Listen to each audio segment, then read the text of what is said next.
একটা অত্যন্ত গুরুত্বপূর্ণ বিষয় নিয়ে কথা বলবো।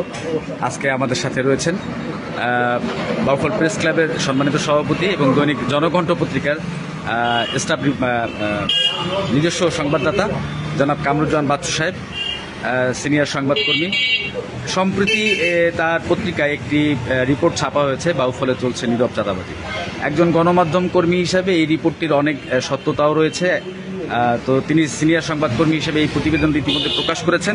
আমরা আসলে এই বিষয়টি নিয়ে তার কাছ থেকে জানতে চাইব যে আসলে কিভাবে এই চাঁদাবাজিটা হয় এবং কারা এই চাঁদাবাজিটা করেন এবং এর দ্বারা আসলে এই কারণে জনমনে কি ধরনের প্রভাব রয়েছে। ধন্যবাদ সিদ্দিক সাদিক। সম্প্রতি জনকণ্ঠে বাউফলে নীরব চাঁদাবাজি শিরোনামের একটি সংবাদ প্রকাশিত হয়েছে।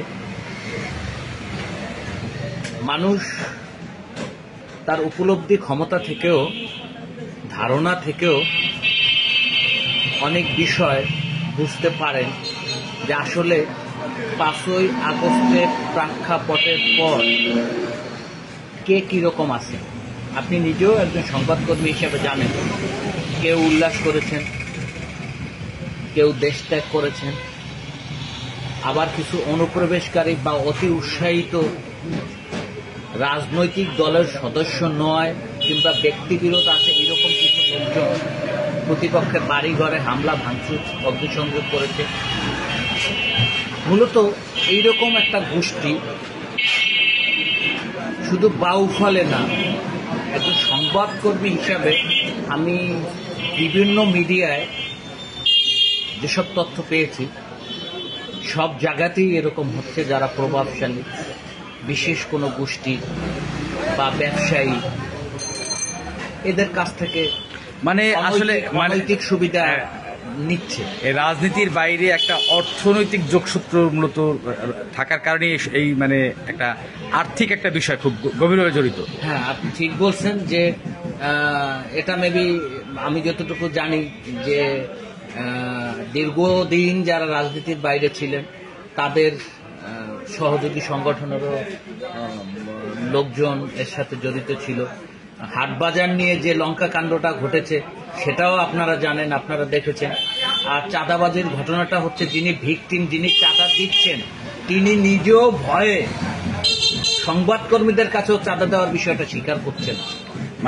মানে বিষয়টা হচ্ছে কিন্তু একটা ঘটনা ঘটছে, যে ঘটনাগুলা তারা ভুল মানে বিভিন্নভাবে আমরা শুনতে পাচ্ছি, কিন্তু এই বিষয়ে যখন আমরা সাক্ষাৎকার গ্রহণের জন্য বা এরকম কথা বলতে যাই তখন তাদের সেই মানে আস্থার জায়গাটা নাই যে তাদের কোনো ক্ষয়ক্ষতি হবে কিনা, যার জন্য তারা সাক্ষাৎকার দিতেও রাজি হচ্ছেন এরকম। তাদের বিশ্বাস আমি যেটা দিয়েছি গোপনে দিয়েছি, আর সেটা যদি প্রকাশ হয়ে যায় তাহলে তার উপরে হামলা হতে পারে, মানে তাকে মামলায় জড়াইয়ে হয়রানি করা হতে পারে, এরকম আশঙ্কা থেকে হয়তো সে প্রকাশ করে না। আর আমরা যেটা দেখছি কিছু দৃশ্যমান ঘটনা, হামলা ভাঙচুর লুটপাট হয়েছে, আমরা ঘটনাস্থলে গিয়ে দেখেছি, যার ক্ষতচিহ্ন আছে। এ ধরনের ঘটনা বাউফলে বিভিন্ন জায়গায় হয়েছে। তবে আমার মনে হয় যে অতীত সরকার বা সরকারের কর্মী সমর্থকরা যেটা করেছেন, এখন যারা আছেন তাদের এর থেকে নিবৃত্ত থাকা উচিত। দায়িত্বশীলদের উদ্দেশ্য করে কিছু বলবেন কিনা? যেমন বিশেষ করে দেখা গেছে উপজেলায় তো অনেকগুলো রাজনৈতিক সংগঠন রয়েছে যারা দায়িত্বশীলভাবে একাধিকবার বিভিন্ন সভা সমাবেশে বক্তব্য রেখেছেন এসবের বিরুদ্ধে, তাদেরকে উদ্দেশ্য করে আসলে কিছু বলবেন কিনা? বিষয়টা হচ্ছে যে এখন কোনো রাজনৈতিক দল সরকারের না, অন্তর্বর্তীকালীন সরকার রয়েছে। আপনি জানেন যে সরকার যেসব সেক্টরের অনিয়মগুলো আছে সেগুলো সংস্কারের চেষ্টা চালাচ্ছেন। তারপরে যেসব রাজনৈতিক দলগুলো, দলের নেতৃবৃন্দ, যারা পদস্থ নেতৃবৃন্দ তাদের ফোরাম থেকে বক্তব্য দিচ্ছেন দলীয় নেতাকর্মীদের উদ্দেশ্যে, তারা সবসময় তাদের নেতাকর্মীদেরকে সহনীয় আচরণ করার জন্য বলেছেন। কোনো উচ্ছৃঙ্খলা, কোনো চাঁদাবাজি বরদাস্ত করা হবে না বলে হুঁশিয়ারি দিয়েছেন। তারপরেও কেন যেন এটা থামছে না। বাউফলে যদি বলতে হয়, আমার এলাকার কথা যদি বলতে হয়, এখানে আমি বলবো যে রাজনৈতিক একাধিক গ্রুপের কারণে মূলত চেন অফ কমান্ড ভেঙে যাওয়ায় কেউ কারো কথা শুনতে পারে না। বগাতে এরকম কিছু ঘটনা শোনা যাচ্ছে, কালাইতে এরকম কিছু ঘটনা শোনা যাচ্ছে, কনকদিয়াতে এরকম কিছু ঘটনার কথা শোনা যাচ্ছে, মানে পুরো উপজেলারই বিভিন্ন জায়গায় কিন্তু এরকম ঘটনার কথাগুলো শোনা যাচ্ছে। এ বিষয়ে যেরকম আপনি শুনেছেন, এরকম বিষয় আমিও শুনেছি। যেমন বগার একটি বিষয় আছে, বগায় আওয়ামী লীগ সরকারের সময় কিছু ঘটনা ঘটেছে, যারা বিএনপি নেতাকর্মীদের বাড়িঘর, ব্যবসা প্রতিষ্ঠান দখল করেছেন। এখন সময় পেয়েছেন সেই সব নেতাকর্মীরা আবার তাদের দখলকৃত উদ্ধার করেছেন, ঘর পুনরুদ্ধার করে। এটাকে আসলে ওইভাবে দেখা যাবে না, এটা আসলে তাদের ন্যায্য পাওনা উদ্ধার করেছেন। এভাবে কিছু ঘটনা ঘটেছে। আবার দেখা গেছে পূর্ব বিরোধ, সেই বিরোধের জের ধরে এখন সুযোগ পেয়েছে, সেখানে তার উপর একটা হামলা হয়েছে। মেবি এটা আসলে আমি মনে করি যে আপনি যেই উদাহরণগুলো দিলেন, এগুলা দখলকৃত জায়গা বা জমি বা ব্যবসা প্রতিষ্ঠান পুনর্দখল হয়েছে না, সেটা তো না, পুনর্দখল না, এটা হচ্ছে উদ্ধার। তাইলে তাদের প্রাপ্ত যে মানে তাদের যে বিষয়টা ছিল সেটা তারা উদ্ধার করছেন।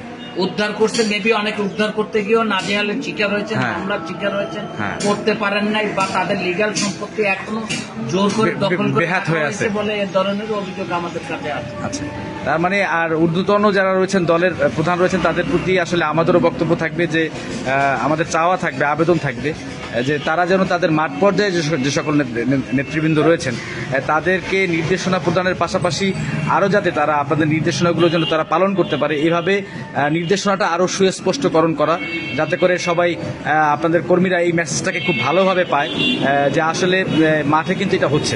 আমি আপনার হ্যালো বাউফলের মাধ্যমে বাউফলে যারা রাজনীতি করেন তাদের নেতাদের প্রতি আমি আহ্বান জানাবো, তাদের কর্মীদের প্রতি আমি আহ্বান জানাবো। কারণ আমরা এদেশের সবাই, এদেশের মানুষ, এ দেশটা আমাদের, এখানে আমাদের সবাই অধিকার আছে। আপনারা একটা জিনিস যদি বিশ্বাস করে থাকেন, যে অন্যায় করবে সে অন্যায় সে ভোগ করবে, কিন্তু আপনারা কেউ এই অন্যায়ের জবাব দিতে গিয়ে আইন নিজের হাতে তুলে নেবেন না। কারণ আইন শৃঙ্খলা নিয়ন্ত্রণের জন্য বিশেষ বাহিনী রয়েছে, আপনারা প্রয়োজনের প্রতিকার পেতে সেখানে সহযোগিতা নেন, কিন্তু আপনারা এই বাউফলকে শান্ত রাখার জন্য, এই বাউফলের মানুষকে শান্ত রাখার জন্য, এই বাউফলের মানুষকে আতঙ্ক মুক্ত রাখতে আপনাদের যেগুলো করণীয় সকলের অংশগ্রহণ প্রয়োজন। ধন্যবাদ আপনাকে। জি, ধন্যবাদ বাচ্চু সাহেব, আপনাকেও ভালো থাকবেন। আসসালামু আলাইকুম।